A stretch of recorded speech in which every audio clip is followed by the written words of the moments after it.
What's up? Alright. It's going to be kind of loud, sorry. Even though I got new tires on this car, the road noise is still disgusting. And the tires weren't cheap. This is going to be the best view I can have for a minute. So, this video is in regards to WRX questions. I've had quite a few people comment on an old video, and I don't think they saw the videos afterwards. I either may have taken them down or they just skipped over them, but either way, I had some questions. Some people commented what they thought the issue was, asking me if I ever figured it out. Their car's now doing it. Alright, so this is in regards to the Fly Knock Learn, and if you're not into cars and you skip this, and you got to this part, there are Hot Toys videos coming, and concert videos, and some game videos, and stuff like that. I've just been super busy. Even though I was off for a week on vacation, I did not feel well. So first off, I may forget stuff, so this is going to be about a 15-minute video. But if you really want to know about the whole WRX thing, and you know, I'm going to go over everything. So this car currently has 67,819 miles on it. It's a 2017. I got it in April. It had 4 miles on it when I bought it. 4 or 7 miles. It was not over 10. I waited probably about a year before I tuned it, and the reason I waited about a year is because the one dealership I went to was like, oh, you can't do that, blah blah blah, you know, it voids everything. And then I went to another dealership because the dealership that was the closest to me are complete idiots. They couldn't even fix what was my issue? A squeaky clutch pedal. So basically I went to another dealership and they all had modded WRXs there, all the employees, or STIs. So I was like, well, let me just ask them. Okay, let me come right out and ask them. And I asked them on the phone. I went there, saw the cars, went back. Well, I called them for another reason, and then I asked them. I was like, listen, you know, does that void the warranty? Because actually, I didn't actually ask them. I think I went ahead and did it. But I asked the girl on the phone. I was like, do I have to unmarry it from the car? Does it, you know, do I have to do something with this? She goes, no. She goes, as long as you don't run nitrous, and you know, you don't get into like ethanol and all that kind of stuff. She goes, we don't really care. She goes, we can tell how you treat your car, and she goes, we can tell you're pretty good with your car. So I was like, okay. So the car's never been taken to the track, guys. I'm not going to say that I haven't done 0-60s or quarter miles or anything like that with the access port, but on a back road a few times. I think the best time I ever got, and I'm a shitty driver, with the 0-60 on stage 1 with an axle back and the parent, I can't remember, it's like the brass piece that goes under for the transmission for the clutch. What is this douchebag doing? And a couple other, really, there's no other power mods. So just those, the lowest I got was like a 4.8 0-60, and then I got a 5.2 as I was doing a 0-60 turning on to a highway. So I thought that was pretty decent for what I have. You know, not a big deal. So that's that.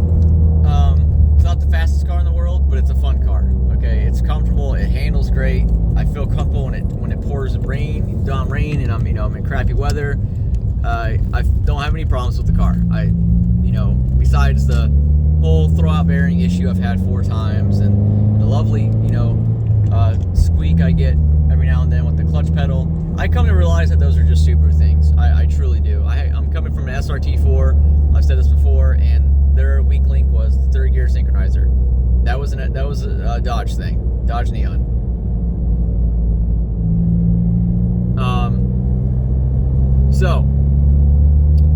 Sorry, I was listening to something. I have a rattling going on, but the rattling I got, I thought I tightened it, but I guess I didn't. It's coming from the battery bracket that's under there. I'm just gonna take it off, honestly, because I'm not gonna flip the car and race the car. I know it's there for a reason, but I tightened it up a few times, and you have to get it just right. right. For some reason it just keeps loosening itself or moving around, and then you can hear this horrible chatter. So, get back to the car. Car's been changed oil every 3,000 to 5,000 miles. It's not been abused. Besides those problems, I've had the clutch replaced because of a defective flywheel, the synchronizer 4 times, the little top by the cup holder that keeps flopping up that now flops up again, and that's it. Nothing else. There was a recall for my car. They checked it and it didn't have that issue. It was something with the exhaust bolts a while back, but no other issues every single time, except for the spark plugs, which is normal. So the Fine-Ocklearn issue, I have not gotten it fixed yet, but I'm 99% sure it is the carbon buildup. I keep saying this, and I've tried mass airflow sensor.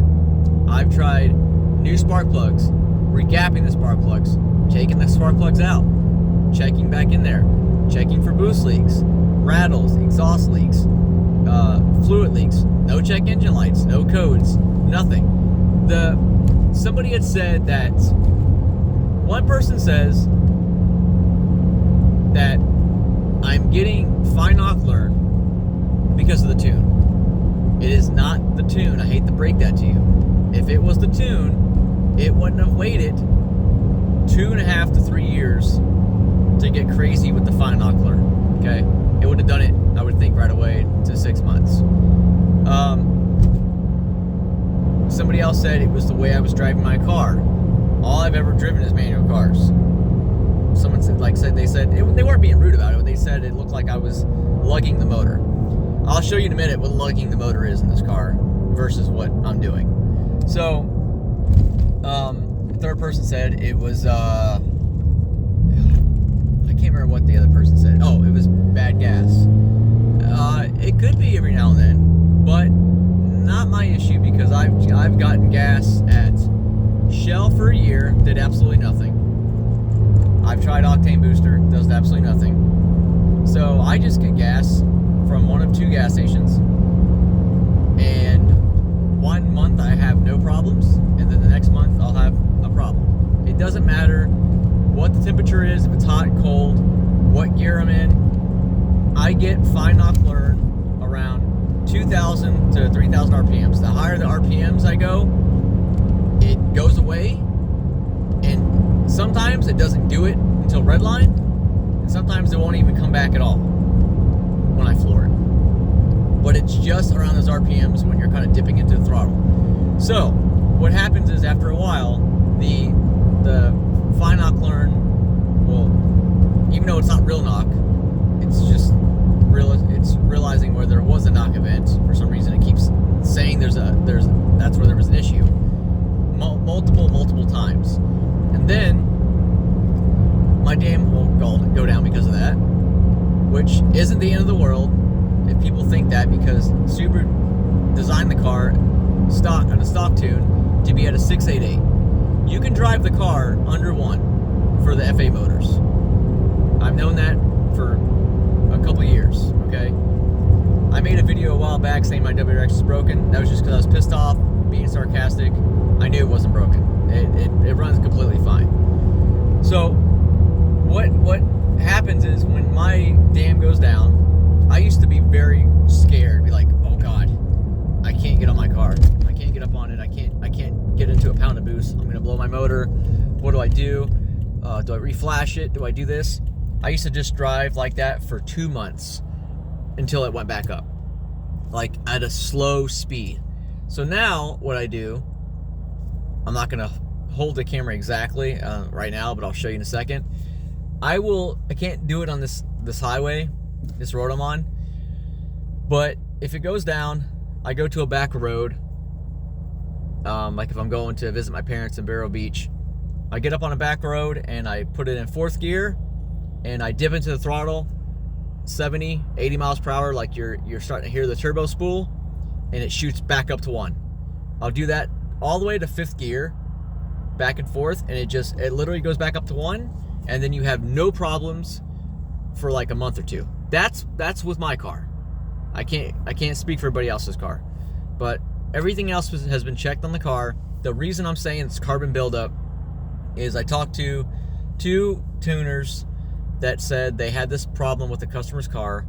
They checked the valves. The valves are at 30,000 miles, and it looked like a car that had 60,000 miles because of the nice direct injection that we have with these cars. Subaru doesn't offer any type of maintenance like that, like I believe BMW does with their direct injection to get it serviced, but they know about it. They know it's an issue. When I called, they even were like, yeah, those damn direct injections, it's a common problem. You're gonna have to call this person. And the guy I called ghosted me for a while. I was like, screw it. And then he called me back out of nowhere. He's like, are you gonna come by? Sorry, I got busy. So it's like $400 to have him do it because it's labor, the walnut shavings, whatever it is. And then he says he has to replace the seals. I didn't know that, so I'm not a mechanic. So I can do the oil changes and brakes and stuff like that, but I didn't think about it. I guess when you take that off, you need new seals. So for the valve cleaning, that's what he said, anyways. I haven't done it yet. I can't prove that that's my issue, but I got a lot going on. So in the next month, I'm 100% going to do it. I'm going to drive up to Orlando, have him spend a couple hours there, have him do the car. It's either going to fix it or it's not going to fix it. And if it doesn't fix it, at least I know my car is a little healthier, and I'm just going to say screw it. The point is, it never did this until the car got older. That's what makes me believe that it's carbon buildup. I truly believe, because if you look what carbon buildup does, especially as picky as this car is, it starts to screw with the valves, and then it messes with the air-fuel ratio. And I honestly believe that's my problem. So that, again, that's just my belief. I talked to Brent Tuning. He said before he tunes the car, get that done because that could happen. Talked to Mikey Body a while back. Not a very delightful gentleman, but he told me that it's called a cruise knock. It's inevitable. You're always going to get it. Nothing you can do about it. Have a good day. That was his email. I shit you not. So Brent Tuning was a little bit nicer. And someone's saying that it was the tune. It does it with the tune off, guys. If I take the tune and put it back to stage 0, stock tuning, it does the exact same thing. It does it. So I can't think of what else people have mentioned. The last thing I will say is, if your dam is under 1, do not freak out. Don't floor it in it all the time, okay? Because it pulls timing. Okay, here's how I look at it. You remember when how do I explain it? Because it's going to be kind of weird without showing you.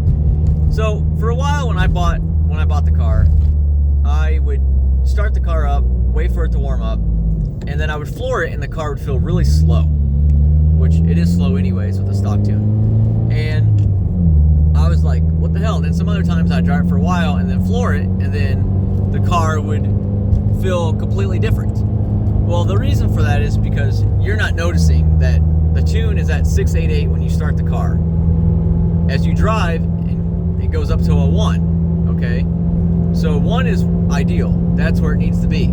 So when you floor it, it's not pulling timing. It's just, that's why it feels a little bit quicker. You can still get up on it, but I don't see the point of it because it's slower than it should be. Now, think of all the people that don't own access ports or can't monitor their car, anything with it. How many of those people realize that the dam that they start is at 688 and they floor it? It does nothing to their car. It doesn't break their car. Thousands and thousands of people own a stock Subaru that don't know that. So if your dam goes under 1 for the FA motors, don't freak out. It's probably something stupid. The cars are finicky. They're knock sensitive. I used to freak out a lot. I really don't care anymore. Now, I'm not to end the video. I said it'd be 15 minutes. I'm close to that. I want to show you guys how I get... The dam is at 1 now, so we can't really show you how I fix it. But I'm going to drive... This douchebag almost hit this fucking kid. Excuse my language. I want to show you... realize he was turning. All right.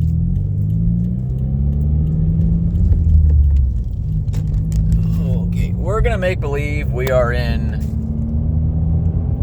Oh shit, we'll just do it in third gear. All right, we're gonna make believe I'm in fourth gear, and if I'm on a back highway, right when I get over here, I dip into the throttle, and I do that all the way up to like 80, and it shoots back up to 1. Okay.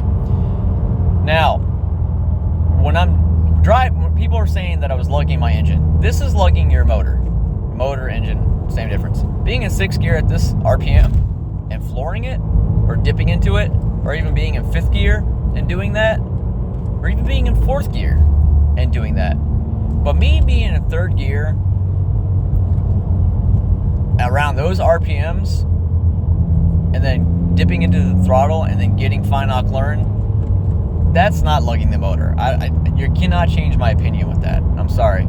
So like right now, I'm at a 1.35 is my fine knock learn. It comes and it goes.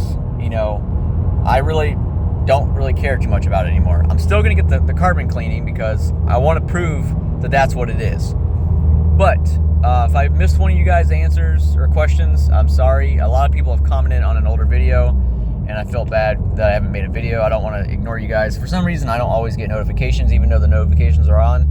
It's not a big channel. It's just a channel, you know, just to hang around with. I will say this. I have noticed towards the rear of the car, to the middle going back, I do hear a clunk every now and then. Whether I'm turning or it's not every week, it's just random.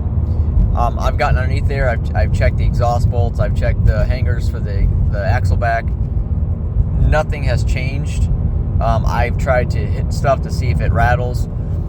The only other thing, if it's not the carbon issue, which I'm really leaning towards that because of the way the dam goes back up when I drive, the only other thing it may be, I may be calling it wrong, but the mount that's under the transmission, obviously the transmission mount, the rubber one that's really shitty from the factory that flexes, maybe that's weak, and maybe that's shifting and causing that. I don't know. I don't think that's my issue.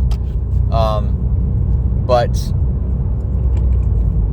you never know. You really don't, you know. So it's just a thought. But again, I don't launch my car, and I didn't launch it enough for it to really break. And there's no other issues. I mean, if I had some kind of check engine light or code, it would kind of narrow down. But knock on wood, as right now, nothing's happened. I'm only low on winch washer fluid. But that's it. I'm going to end the video. God bless. You guys believe in God or not. Either way, much love. Have a great day from the family. My daughter's birthday is tomorrow, so we're doing that after work. So, yeah, I got to get in here and hide these presents, and I'll upload this video, and that's it. I mean, I'll do another video on the car eventually. I just wanted to do this real quick. Peace.